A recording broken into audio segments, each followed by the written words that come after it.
वलीकार आऊं आहियां रोशनी मेमन। मां आहियां मुबशर सोली।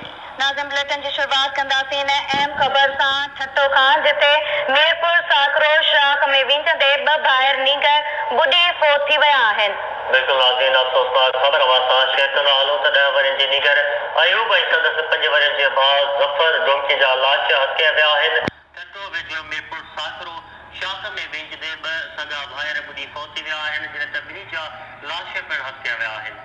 10 वरियनि जे नींगर अयूब ऐं संदसि 5 वरियनि जे भाउ ज़फ़र डोमकी जा लाश हथ कया विया आहिनि। ठट्टो खां या अहम ख़बर अवां ताईं पहुचाए पिया, जिते शाख में विंझंदे 2 भाइर बुॾी फोत थी विया आहिनि।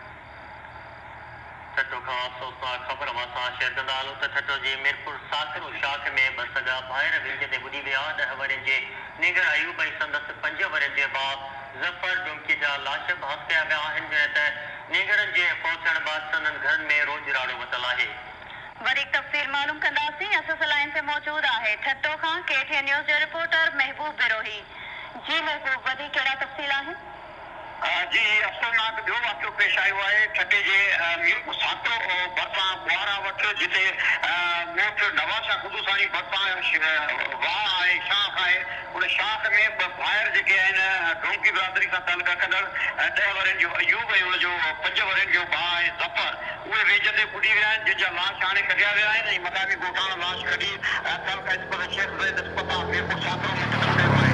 वाक़िए जीअं ई इतला पतो आहे त ॻोठ में कराम मची वियो आहे। हिकु ई भाइर ॿुधाया वञनि था, अयूब 10 वरनि जो ऐं संदसि भाउ हिकु खे बेहोशी जी हालत में कढियो वियो ऐं 2 ॼणा बुॾी विया, जिन मां हिकु पलियो फुलंगी जो लाश हथ कयो वियो, जॾहिं 2 ॼणे हुसैन बख़्श इनामी जे लाश जी ॻोल्हा अञा ताईं जारी आहे। उहो लाश हथ अची न सघियो आहे।